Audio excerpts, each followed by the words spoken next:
नमस्कार दोस्तों, मैं हरीश आपके अपने YouTube चैनल हरीश एसएससी वाले में स्वागत करता हूं और आशा करता हूं आप सभी अच्छे होंगे। तो जो भी भाई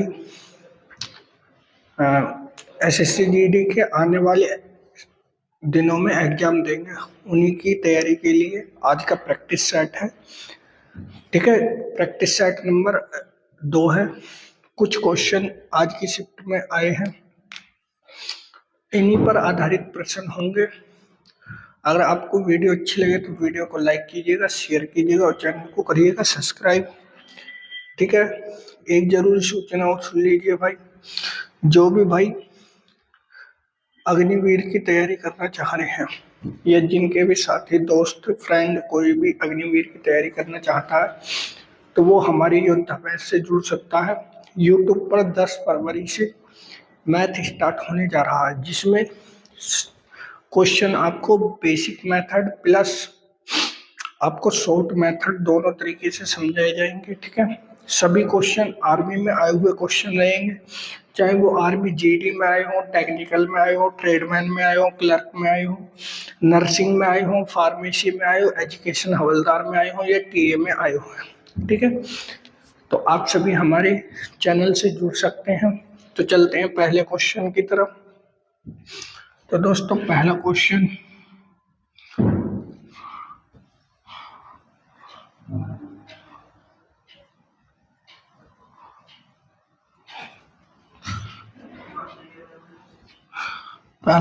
क्या कह रहा है कि ब्याज की धनराशि को रोहित, मोहित और सोनू के बीच 1:3, 1/3, 2/5, 3/5, 8 के अनुपात में बांटा जाता है। यदि मोहित और सोनू के हिस्सेदारी के बीच का अंतर 1572 है तो ब्याज की कुल धनराशि कितनी होगी। तो कैसे कर सकते हैं भैया इस क्वेश्चन को।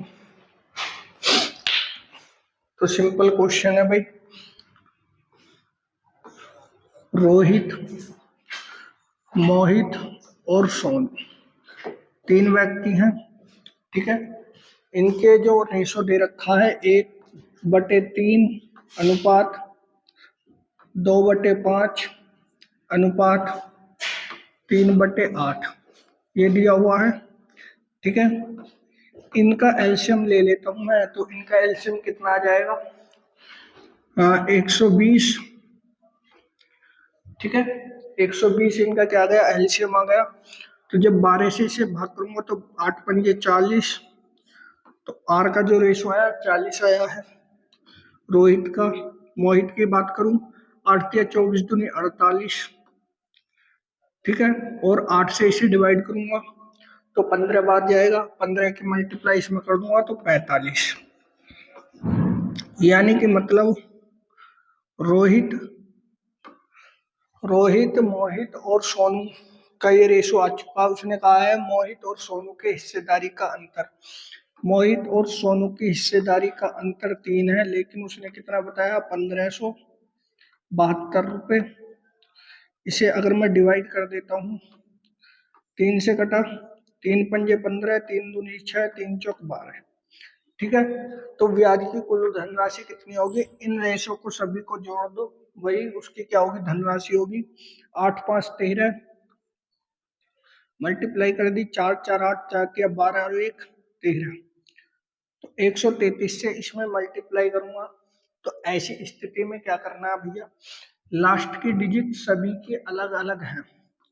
ठीक है, तो ये देख लेना है कि इनकी लास्ट डिजिटों का गुणनफल कितना आएगा। तो 4 या 12, तो यानी कि मतलब इकाई का अंक कितना आया 2 आया। तो इसका सही आंसर क्या हो जाएगा ऑप्शन नंबर डी। बाकी आप इसकी कैलकुलेशन कर सकते हैं। ठीक है, बिल्कुल अच्छा क्वेश्चन था। ठीक है,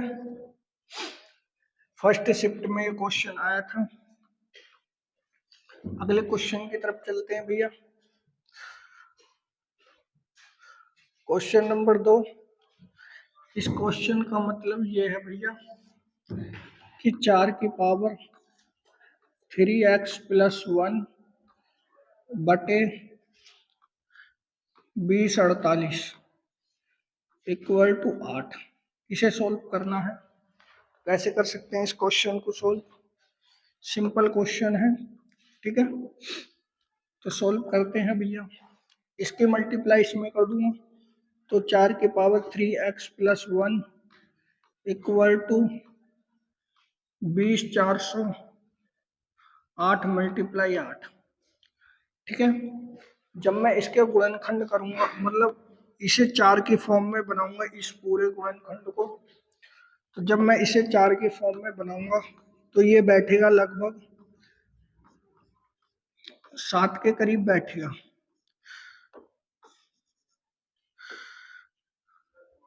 4 की पावर 7 आप करके देख लेना, मैंने करके देख लिया है। कैसे करना है? 048 × 8, तो 4 से डिवाइड करूंगा, 4×5 = 20, 4 × 4 = 8 × 8 ऐसे ही रहेगा। फिर 4 से डिवाइड किया, 4 × 4 4 × 4 = 8, 4 × 8 = 32 × 8। फिर 4 से डिवाइड किया, 4 × 12, 4 × 8 × 8। फिर 4 से डिवाइड किया, 4 × 32 × 8। फिर 4 से डिवाइड किया, 4 × 8 मल्टीप्लाई, फिर 4 से डिवाइड करूंगा, 4 × 8 और दोनों की मल्टीप्लाई 4 से, 2 3 4 5 6 7, तो हो गया 7, ठीक है भाई। तो घात को बराबर रख लेते हैं भैया, तो 3x + 1 = 7, इधर जाकर घड़ी आएगा तो 6 बचेंगे, x = 6 और 3 से कटेगा, 3 दूनी 6, तो x की वैल्यू कितनी आ जाएगी भैया मेरी? 2। इसने x का मान पूछा था, तो x का मान बिल्कुल सही आंसर ऑप्शन नंबर बी रहेगा, ठीक है भाई। ऑप्शन नंबर बी इसका बिल्कुल करेक्ट आंसर रहेगा। अगले क्वेश्चन की तरफ चलते हैं। क्वेश्चन नंबर 3 क्या करा है? 840 मीटर एक वृत्ताकार दौड़ में ए और बी एक ही दिशा में एक ही समय में एक ही बिंदु से क्रम से 6 मीटर पर सेकंड और 12 मीटर पर सेकंड की गति से दौड़ना शुरू करते हैं, तो वो अगली कितने समय बाद मिलेंगे? तो कैसे कर सकते हैं इस क्वेश्चन को हम? कैसे कर सकते हैं भाई क्वेश्चन को? देखो क्वेश्चन क्या है, ये वृत्ताकार मैदान है, तो दोनों एक ही दिशा में दौड़ रहे हैं, ए बी, ठीक है। एक ही बिंदु से दौड़ना प्रारंभ कर रहे हैं ये, लेकिन चालें अलग अलग हैं। जब एक ही दिशा में दौड़ते हैं तो चाल क्या होती है? घटती हैं। तो फॉर्मूला मेरा क्या हो जाएगा? समय बराबर दूरी बटे चाल, ठीक है भाई। दूरी मेरी 840 किलोमीटर है, सॉरी 12 किलोमीटर माइनस 6 किलोमीटर, एक ही, सॉरी 12 मीटर पर सेकंड और 6 मीटर पर सेकंड एक ही दिशा में चल रही है, इसलिए चालें घटी हैं। 840 बटे 6, 6 से डिवाइड किया, 6 कम 6, 6 चौक 24, तो 140 सेकंड में वो एक दूसरे को फिर मिलेंगे, ठीक है। 140 सेकंड बाद वो एक दूसरे से फिर मिलेंगे। सिंपल क्वेश्चन था, ठीक है, आसान क्वेश्चन था। कैसा क्वेश्चन लगा बता देना। अगले क्वेश्चन की तरफ चलते हैं। क्वेश्चन नंबर 4, किसी निश्चित राशि से पहले 10% घटाया जाता है, ठीक है भाई, फिर शेष राशि से 70% घटाया जाता है, तो शेष 1188 रहता है, तो राशि क्या थी? तो कैसे कर सकते हैं भाई इस क्वेश्चन को? आसान क्वेश्चन है, ठीक है, सिंपल प्रैक्टिस सेट है। बस 2 से, हर शिफ्ट में 2 से 3 क्वेश्चन क्या आ रहे हैं? कैलकुलेटिव, ठीक है, कैलकुलेटिव आ रहे हैं। अब जिसने वो क्वेश्चन कर दिया उसके 20 में से 20 पक्के हैं। अब कैलकुलेटिव भी इसलिए लग रहे होंगे क्योंकि गुणा भाग होगी, लेकिन उसमें भी कुछ लॉजिक है। अब देखो कैसे करेंगे इसको। कोई संख्या है, पहले 10% घटाई अर्थात 90 बची होगी, ठीक है भाई। फिर 70 घटाई यानी कि मतलब शेष कितनी बची होगी, 30 बची होगी। तो वो संख्या 1188 है। काट पीटी कर लेते हैं। 10 से 100 खत्म, 9 से कटा, 9 एकम 9, 9 तिया 27, 9 दूनी 18, 3 से कटा, 3 चौक 12, 3 चौक 12, 100 की मल्टीप्लाई इसमें कर दी तो वो संख्या कितनी आ जाएगी भैया मेरी, 4400, ठीक है। 4400 वो क्या हो जाएगी मेरी संख्या हो जाएगी, ठीक है भाई। क्वेश्चन में कोई दिक्कत, कहोगे नहीं है कोई दिक्कत नहीं है, ठीक है भाई। अगले क्वेश्चन की तरफ चलूं मैं। क्वेश्चन नंबर 5 को सरल कीजिए। तो कैसे कर सकते हैं हम सरल, अच्छा क्वेश्चन है, थोड़ा सा कैलकुलेटिव है। इन्हें सही क्रम में लगा लो। 4 7 28 और 1 29, 29/4 का वर्ग माइनस 25 4 29, 29/5 का वर्ग भाग 5 पंजे 25 4 29 गुणा 16/9, ठीक है भाई। कर लेते हैं इसे, एक बार प्लस है एक बार माइनस है। तो भैया 29/4 प्लस 29/5, मैंने क्या कहा, एक बार प्लस है एक बार माइनस है।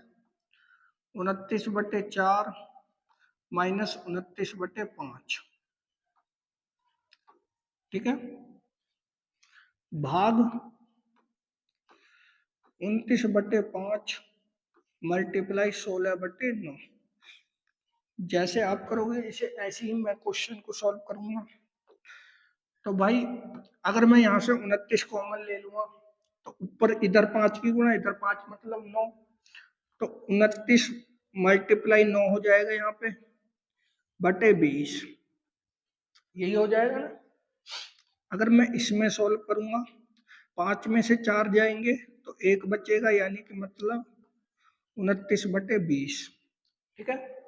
ये भाग है तो इसे उल्टा करके लिख देता हूँ, 5/29 मल्टीप्लाई 16/9।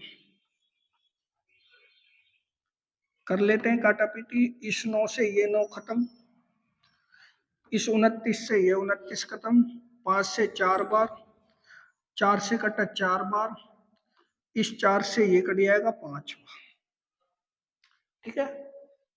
तो कितना बचा, 29/5 बचा। तो इसका मतलब क्या हो गया, 5:8 जब इसे डिवाइड करोगे, ठीक है। तो ऑप्शन नंबर सी इसका बिल्कुल करेक्ट आंसर हो जाएगा। एक बार फिर देख लो अगर काटने में किसी को दिक्कत हो।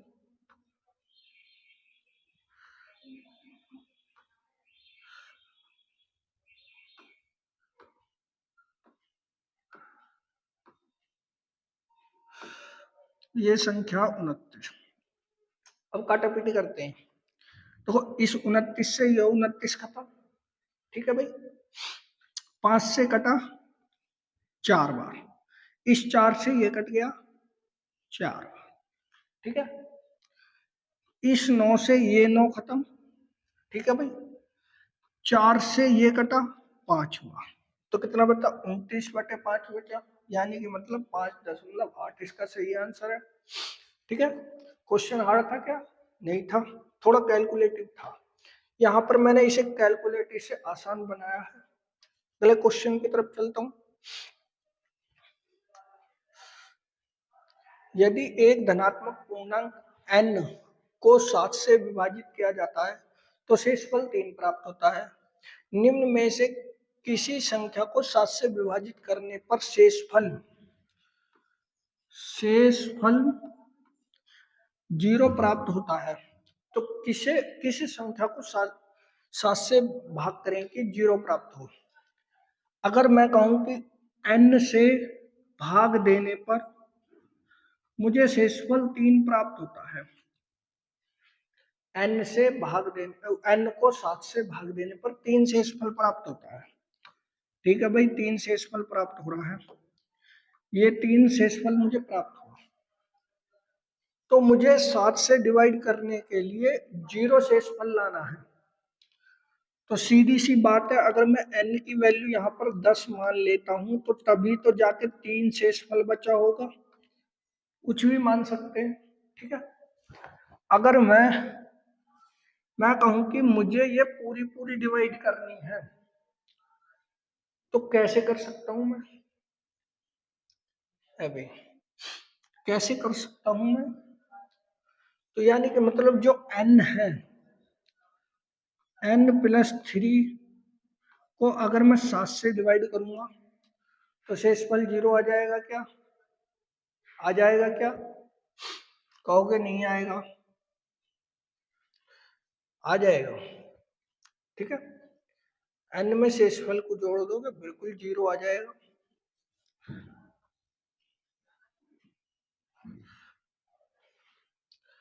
n की वैल्यू मैंने 10 रखी, 3 13 नहीं आएगा। अगर मैं n की वैल्यू 4 रखूं तो 10 4 14, 14 यानी कि मतलब 7 से डिवाइड होगा। ठीक है, तो इसका आंसर ये भी नहीं होने का, इसका आंसर भैया ये होना चाहिए। n की वैल्यू मुझे 4 रखनी पड़ेगी। कैसे? अगर मैं 20 रख लेता हूँ, n को सॉरी 17 रखता हूँ, n की वैल्यू 7 से डिवाइड किया तो 3 बचा। अगर मैं इसमें 4 जोड़ दूंगा तो 21 21 7 से डिवाइड होता है, बिल्कुल होता है। तो मुझे वो संख्या क्या जोड़नी पड़ेगी? 4 जोड़नी पड़ेगी। ठीक है, तो n में मुझे 4 जोड़नी पड़ेगी, तब जाके वो संख्या क्या होगी? 7 से डिवाइड होगी। ठीक है, तो इसका सही आंसर ऑप्शन नंबर ए है। अगला क्वेश्चन देख लेते हैं भैया। क्वेश्चन नंबर 7, 9,000 रुपए की राशि एक सही 1/2 वर्ष में अर्थात 1.5 वर्ष के लिए x% वार्षिक पर प्रति वर्ष पर 11,979 हो जाती है। ब्याज अर्धवार्षिक रूप से संयोजित है। यदि ब्याज वार्षिक रूप से संयोजित होता तो इस राशि पर 2 वर्षों के लिए समान दर पर चक्रवृद्धि ब्याज कितना होगा? तो कैसे कर सकता हूं मैं इस क्वेश्चन को भाई? तो देखो, इस क्वेश्चन को करने का सबसे आसान तरीका, फॉर्मूला क्या है? a बराबर p 1+r/100 की पावर n। अर्धवार्षिक के लिए कह रहा एक सही 1/2 का मतलब कितना हो जाएगा? 3 हो जाएगी। 3 अर्धवार्षिक होंगी 1.5 साल में। ठीक है भाई, भाई 11,979 रुपए है। 9,000 रुपए मेरा मूलधन है, तब जाके 1+r/100 की पावर 3। ठीक है भाई, ठीक है। अगर मैं इसे 9 से डिवाइड करूंगा, 9 एकम 9, 9 तिया 27, 9 तिया 27, 9 एकम 9, 9 से कटा 1,000। ठीक है, तो ये कितने का होता है भैया? 11 का। और ये कितने का घन है? 10 का। तो 10 का घन बराबर 1+r/100 की पावर 3। ठीक है, तो 11/10 इक्वल टू 1+r/100। अगर मैं प्रतिशत की बात करूं, यहां से एक घड़ी आएगा तो ये कितना बचेगा? 1/10। तो आर की वैल्यू कितनी आ जाएगी मेरी? आर की वैल्यू मेरी आ जाएगी 10%। अब ये 10% कैसी है? अर्धवार्षिक है।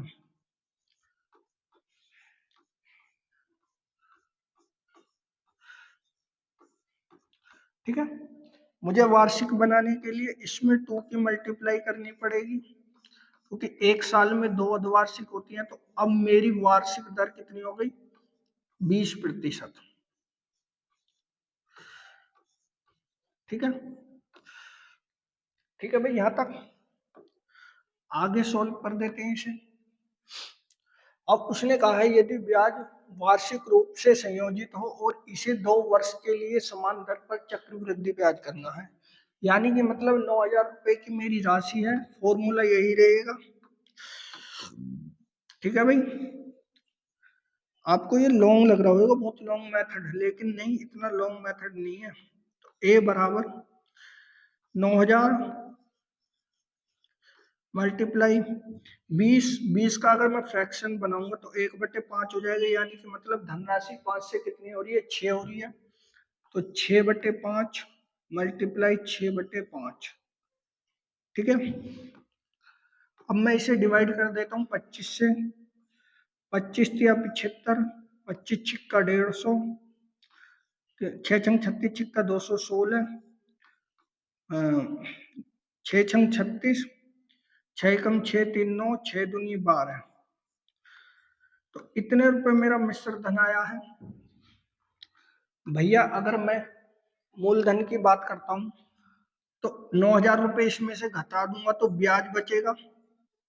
ब्याज की बात कर रहा हूं, इसमें से 9,000 रुपए घटा दो तो कितना बचा? 3,960 रुपए बचा। ठीक है, 3,960 रुपए इसका सही आंसर हो जाएगा। इतनी गारंटी देता हूँ, सिर्फ 50% लोग छोड़ कर आए होंगे और जिसने क्या होगा उसने टाइम वेस्ट किया होगा। ठीक है, क्वेश्चन अच्छा था, जितनों ने भी क्या होगा 50% छोड़ कर आए हैं, 50% में से 50% ने गलत किया होगा जरूर। अगला क्वेश्चन देख लेते हैं भैया। सबसे छोटी प्राकृतिक संख्या क्या होगी जिसे 5 4 3 2 1 में जोड़ा जाना चाहिए ताकि योगफल 6 से विभाज्य हो? तो कैसे कर सकते हैं इस क्वेश्चन को भाई? 6 का डिविजिबिलिटी रूल क्या कहता है? नहीं, ये कह रहा है कि इन अंकों को जोड़ने के बाद वो संख्या 6 से डिवाइड होनी चाहिए, ऐसी संख्या जोड़नी है। ठीक है भाई, संख्या 5 4 3 2 1। अब मैं इन अंकों को जोड़ लेता हूँ। 5 4 9, 3 12, 14 और 1 15।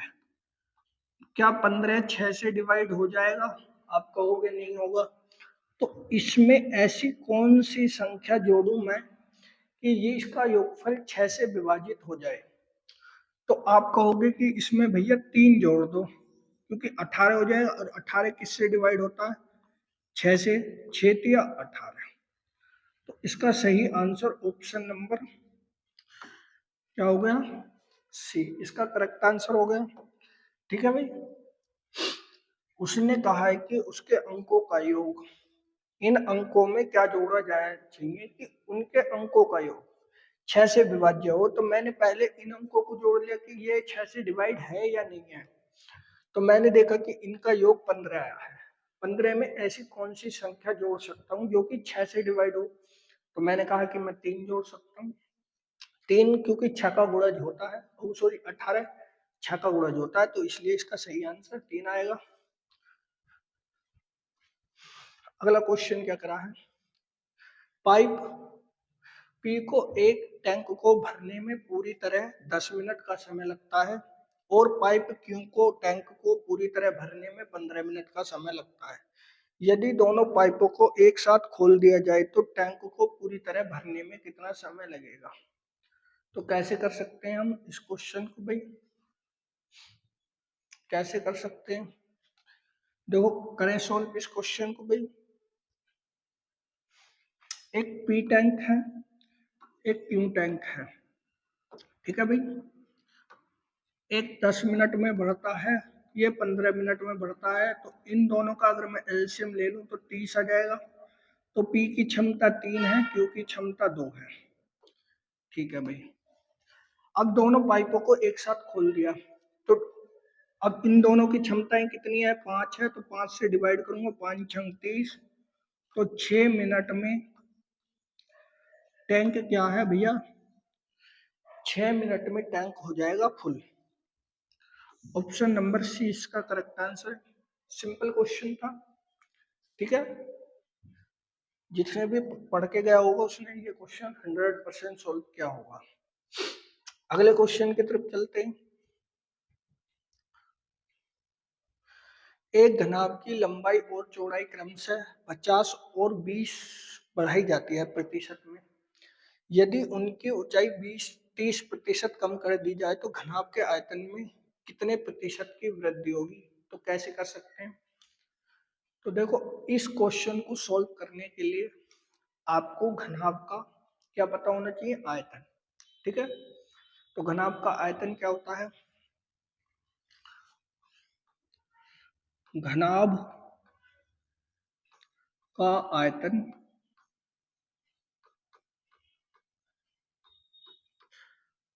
बराबर एल बी एच, ये इसका आयतन होता है। अब लंबाई को 50% बढ़ाया जा रहा है, चौड़ाई को 20% बढ़ाया जा रहा है, ठीक है भाई। लेकिन ऊंचाई को कम किया जा रहा है 30%, अर्थात कितनी बची होगी, 70/100। सोल्व कर लेते हैं हम। 2 जीरो से 2 जीरो खत्म, ठीक है। और 1 जीरो से 1 जीरो खत्म, ठीक है। 5 से ये कट जाएगा 3 बार, ये कटा 2 बार, 2 से ये कट जाएगा 6 बार, 6 सत्ते 42, 42 दिया 126%।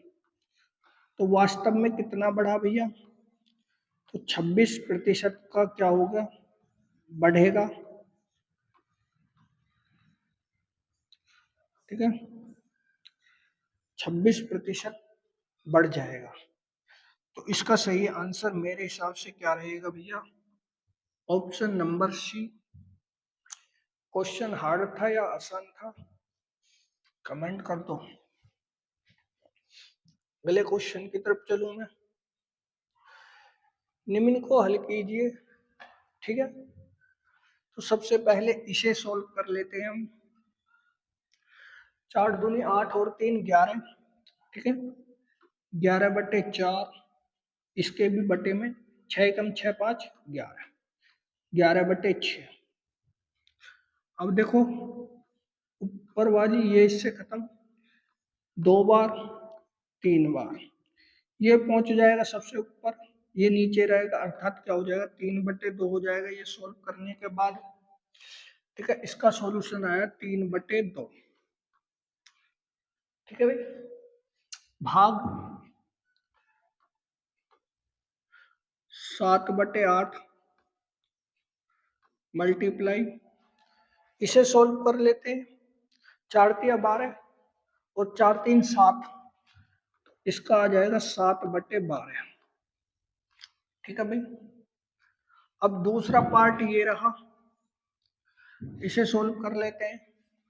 प्लस 5/7 भाग 3/7 गुणा, ऑफ का मतलब गुणा है, तो यानी कि मतलब इसकी गुणा कर लो।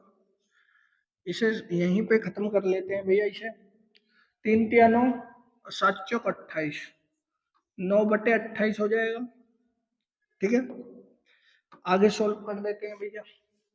इसको पलट देंगे, भाग करने पर गुणा का चिन्ह लग जाएगा, लेकिन संख्या क्या हो जाएगी, पलट जाएगी। 7/12 प्लस 5/7, इसकी भी संख्या क्या हो जाएगी, पलट जाएगी, /9। अब मैं इसे डिवाइड कर लूं भैया, काट देते हैं। 7 से 7 कटा, 4 से कटा 4 तिया 12, 4 दूनी 8, 2 से कटा 2, 3 से कट गया 3, यानी कि मतलब इसकी वैल्यू कितनी आ गई, 1। 7 से कटा 7 चौक 28, ठीक है। 5 चौक 20, 20/9, ठीक है। 9 एकम 9 और 20 29, तो 29/9 इसका क्या आ गया, बिल्कुल सही आंसर आ जाएगा। ऑप्शन नंबर इसका बिल्कुल करेक्ट आंसर रहेगा ए। ठीक है भाई, ए इसका बिल्कुल करेक्ट आंसर रहेगा। थोड़ा सा कैलकुलेटिव था, कम से कम 1 से 1.5 मिनट खाता आराम से। अगले क्वेश्चन की तरफ चलते हैं। एक जल निकासी टाइल एक बेलनाकार खोल है जो 42 सेमी लंबी है और अंदर और बाहर से व्यास क्रमशः 8 सेमी और 14 सेमी है। टाइल के लिए आवश्यक मिट्टी का आयतन क्या है? तो कैसे कर सकते हैं भाई हम इसे? सिंपल क्वेश्चन है, आवश्यक मिट्टी का आयतन बताना है। तो सीधी सी बात है, इसमें इसका आयतन लगा देते हैं, बेलन का आयतन πr²h, ठीक है।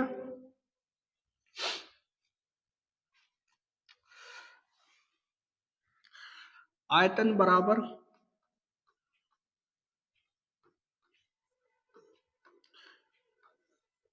बाहरी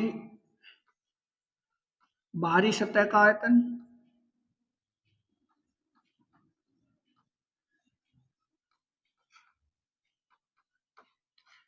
माइनस आंतरिक सतह का आयतन।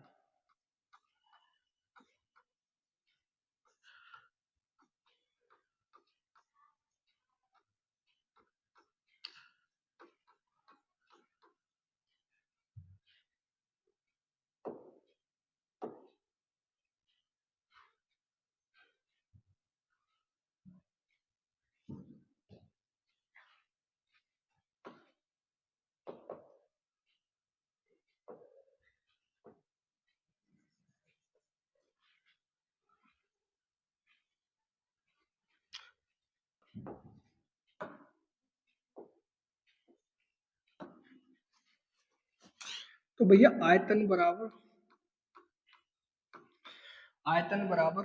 बाहरी सतह का आयतन πr1² माइनस आंतरिक सतह का आयतन πr2²h,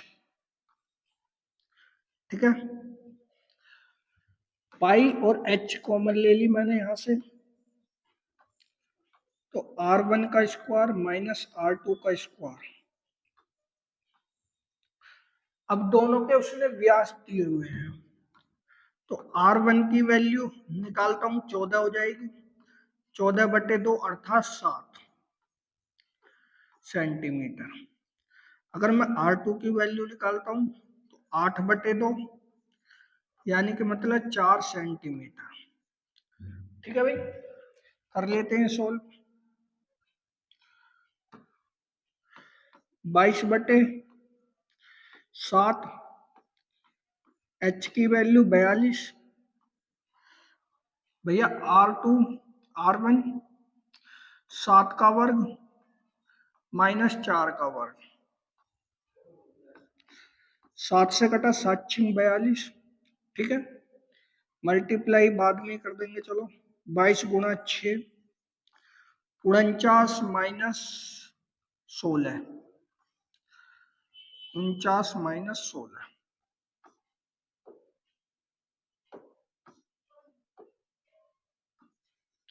कितने बचे?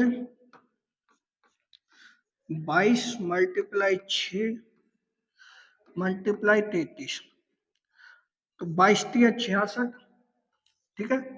22 तिया 66 और 6 72, मल्टीप्लाई 6, 6 छंग 36, 6 दूनी 12, 6 सत्ते 42 और 1 43, इतने सेंटीमीटर की क्यूब उसका क्या आ जाएगा आयतन? 4356, 4356 की क्यूब इसका बिल्कुल सही आंसर होगा। ऐसा क्वेश्चन क्या होगा अपने मेंसुरेशन में, ठीक है। अगले क्वेश्चन को देख लेते हैं।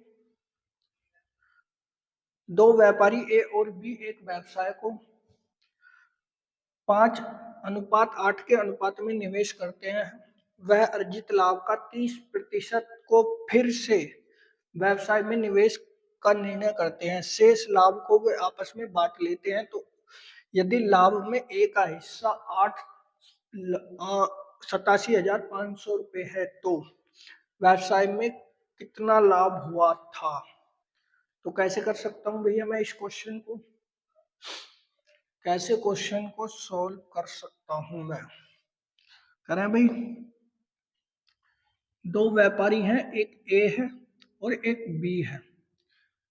5:8 के अनुपात में इन्होंने राशि निवेश की। अब उन्हें 30% का लाभ हुआ, तो 30% तो उन्होंने छोड़ दी, तो बची कितनी 70%। तो इसका भी मैं 70% निकाल दूं और भैया इसका भी मैं 70% निकाल दूं, तो क्या रेशो आ जाएगा। तो इसका आ जाएगा 5.6 रेशो, ठीक है। 70% निकालूंगा और इसका कितना आ जाएगा 3.5 रेशो, ठीक है। यानी कि मतलब इस तरीके का उन्हें लाभ मिला है। अब ए का जो लाभ बताया है उसने बताया है 87,500, लेकिन इसकी वैल्यू कितनी है 3.5 बराबर 87,500।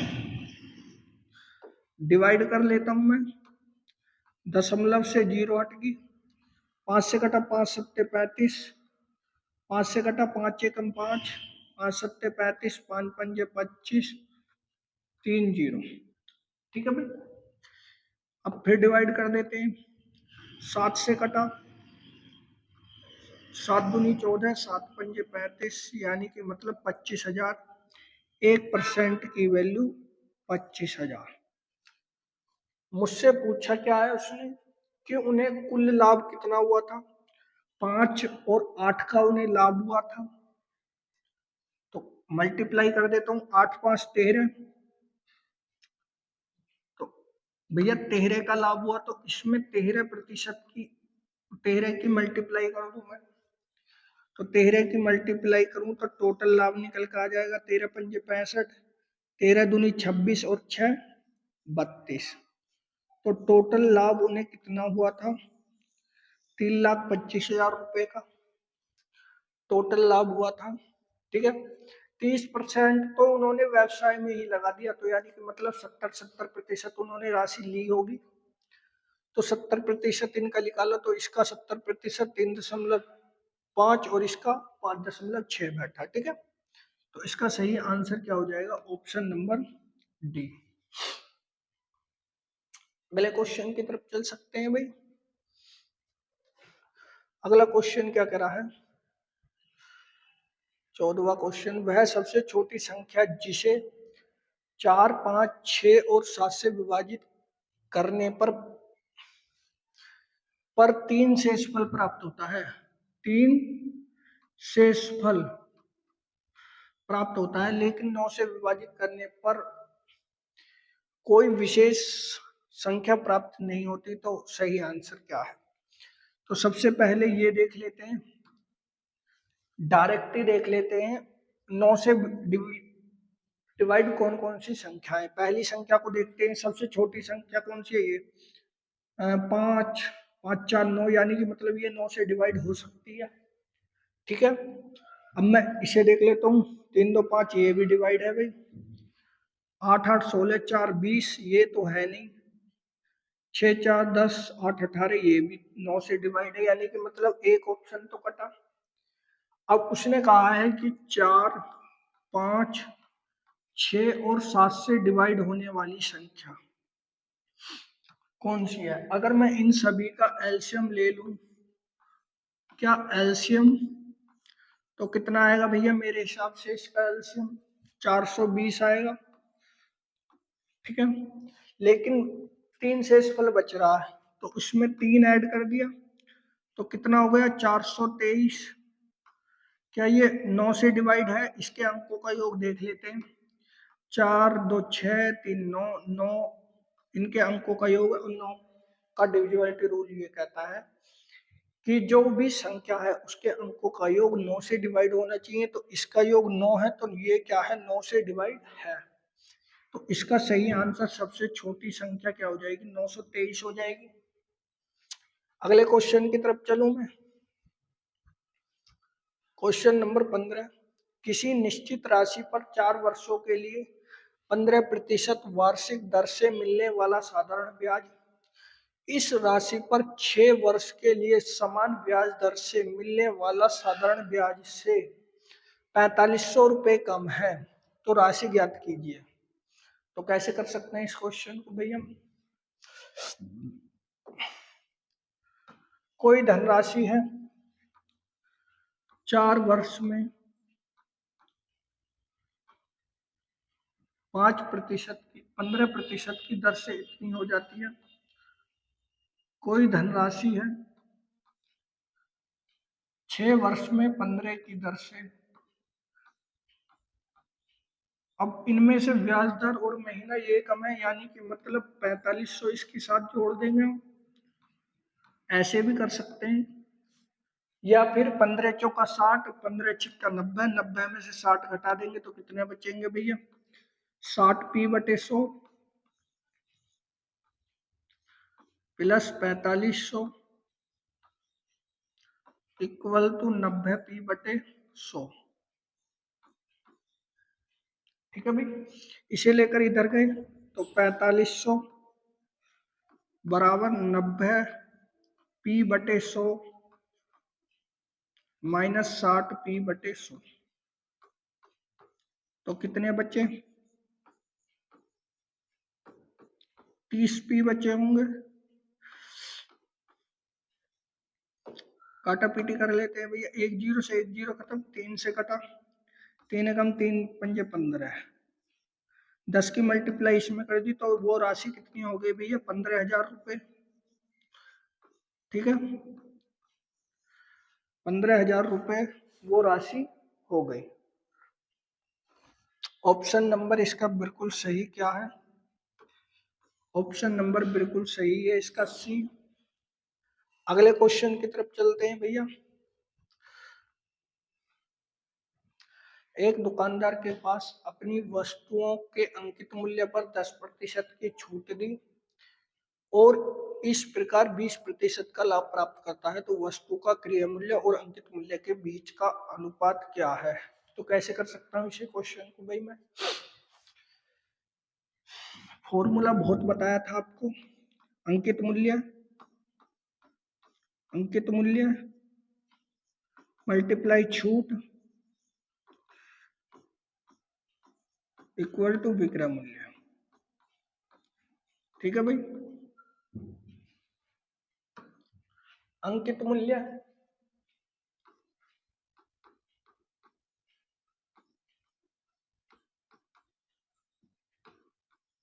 विक्रय मूल्य, अंकित मूल्य यदि विक्रय मूल्य 100 रुपये है, सॉरी अंकित मूल्य अगर 100 रुपये मानता हूं मैं, तो उसने 10% की छूट दी, तो वस्तु कितने में बेची होगी, मैं कहूंगा कि 90 में बेची होगी। ठीक है भाई, फिर उसने कहा कि इस प्रकार उसे 20% का लाभ होता है, यानी कि मतलब 120 वस्तु का विक्रय मूल्य है और क्रय मूल्य कितना हो जाएगा, 100 रुपये। ठीक है, 100 रुपये। फॉर्मूला यही है, क्रय मूल्य मल्टीप्लाई विक्रय मूल्य, ओ सॉरी लाभ या हानि इक्वल टू विक्रय मूल्य। तो यहीं से इसका प्रयोग कर लिया मैंने, एक जीरो यहां से खत्म खत्म खत्म खत्म। इसका पड़ोसी 12 है, इसका पड़ोसी 9 है, तो रेशो क्या आ जाएगा, 90, 12 निम्मा 108, 12 धाम 120। ठीक है, उसने कहा है कि क्रय मूल्य और अंकित मूल्य का अनुपात, क्रय मूल्य और अंकित मूल्य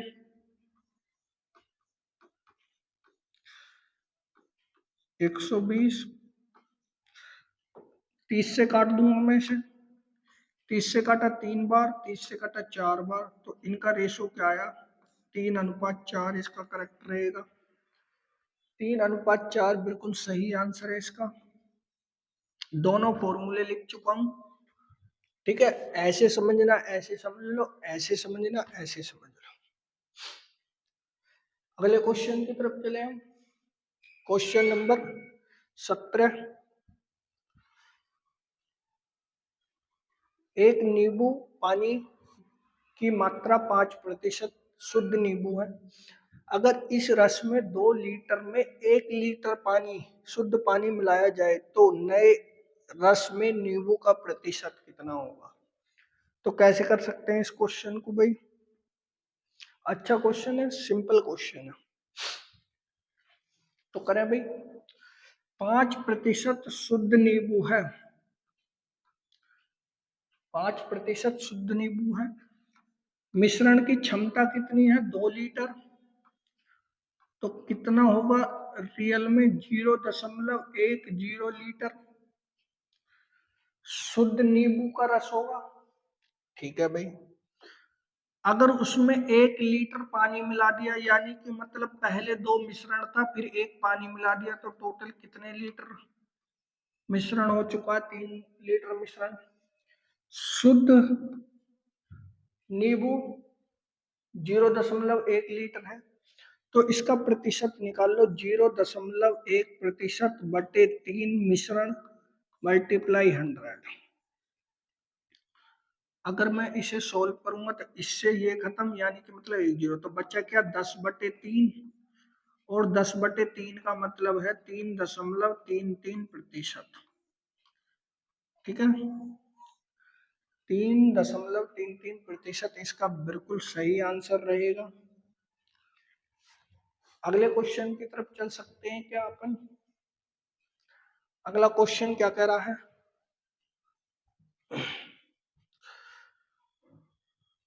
एक मैच का क्रय मूल्य 6400 रुपये है।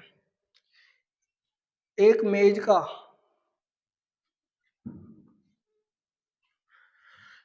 इसे बेचकर 25% लाभ अर्जित करना चाहता है।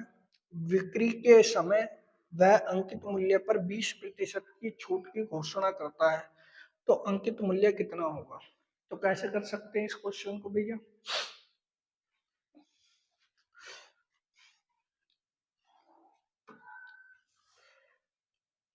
किसी वस्तु का क्रय मूल्य 6400 रुपये है, 25% के लाभ पर बेच रहा है, यानी कि मतलब फॉर्मूला लग जाएगा क्रय मूल्य मल्टीप्लाई छूट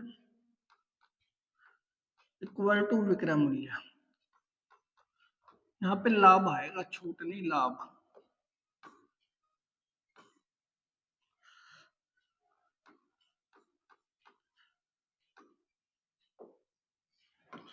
भैया 6400 रुपये 25% लाभ पर बेच रहा है, यानी कि मतलब 125 पर बेच रहा होगा, तो उसका विक्रय मूल्य कितना ये बताना है। 2 जीरो से 2 जीरो खत्म। या इसकी कैलकुलेशन आसान करनी है तो आपको पता कैसे कर सकते हैं भाई?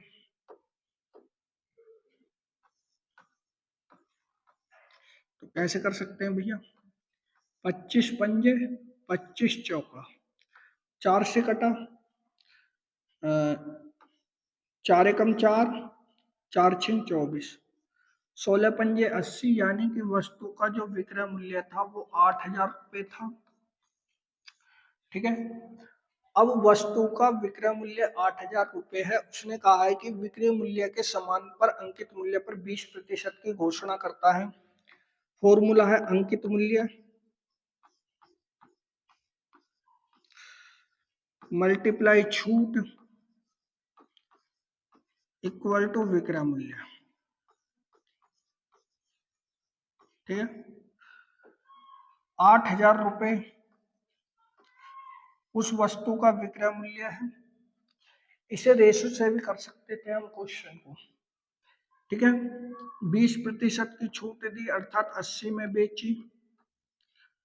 अब रेशो से कर सकते थे भैया,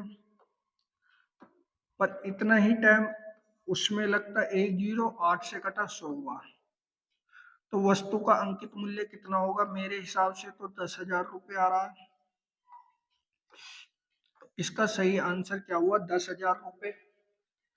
ऑप्शन नंबर सी इसका बिल्कुल करेक्ट रहेगा।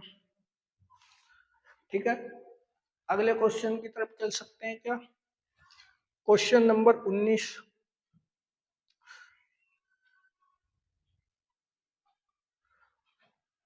किसी काम को 12 दिन में पूरा करने के लिए 8 मजदूर लगाए जाते हैं। 2 दिन बाद किसी आवश्यकता के कारण काम को अगले 2 दिन में पूरा करना है, तो इस समय पर पूरा करने के लिए अब और मजदूर कितने लगाए जाएंगे, ये पूछ रहा है। तो कैसे करेंगे इस क्वेश्चन को भैया? कैसे कर सकते हैं इस क्वेश्चन को? तो देखो, 12 मजदूर, ठीक है, 12 दिन में 8 मजदूर कितने यूनिट कार्य करेंगे? 96 यूनिट। ठीक है भाई। 2 दिन बाद आवश्यकता के कारण काम को अगले 2 दिन में समाप्त करना है, यानी कि मतलब 2 दिन 8 मजदूरों ने काम किया, तो कितना काम क्या होगा? 16 यूनिट क्या होगा? ठीक है, तो 16 यूनिट इसमें से मैंने घटा दिया, तो कितने यूनिट कार्य बचा होगा? 80 यूनिट कार्य बचा होगा। अगले 2 दिन में वो कार्य समाप्त करना है, अगले 2 दिन में वो कार्य समाप्त करना है, तो कितने मजदूर? पहले से 8 थे, और कितने मजदूरों की आवश्यकता होगी कि वो 80 दिन में समाप्त हो जाए? तो कैसे कर सकते हैं भाई? 2 से कटा 40 बार, 8 को घटा दो इधर से, 40 में से 8 घटा दिए तो कितने बचे? 32। तो x की वैल्यू कितनी आ जाएगी? अर्थात हमें कितने और मजदूरों की आवश्यकता होगी भैया? 32 मजदूरों की। ऐसे क्वेश्चनों को बड़े ध्यान से कर लेना है।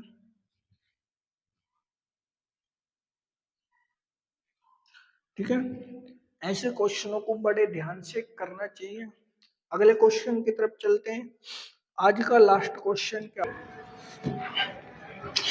अगला क्वेश्चन क्या करा भैया? गणित, भौतिक और जीव विज्ञान में छात्रों का अनुपात 5:7:8 है। छात्रों की संख्या में क्रम से 40%, 50% और 70% की वृद्धि होती है। छात्रों की संख्या का नया अनुपात क्या है? तो कैसे कर सकते हैं भैया? मैथ है, ठीक है, फिजिक्स है और बायोलॉजी है। 5:7:8 अनुपात में है। इसमें 1.4 की वृद्धि हो रही है, इसमें 1.5 की वृद्धि हो रही है। इसे करेक्शन कर लेना भैया। और इसमें होगी 1.75 की वृद्धि। ठीक है, मल्टीप्लाई कर लेते हैं। 14 पंजे 70,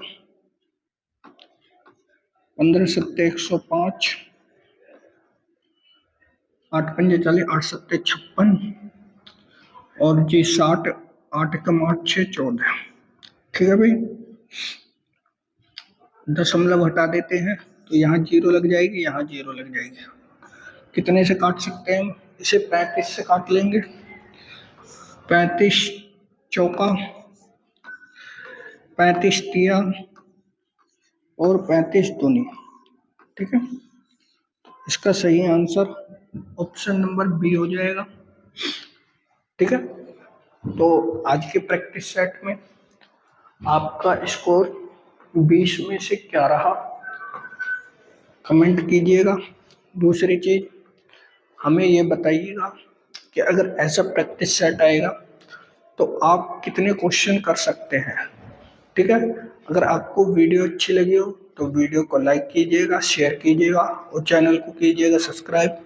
जय हिंद, जय भारत।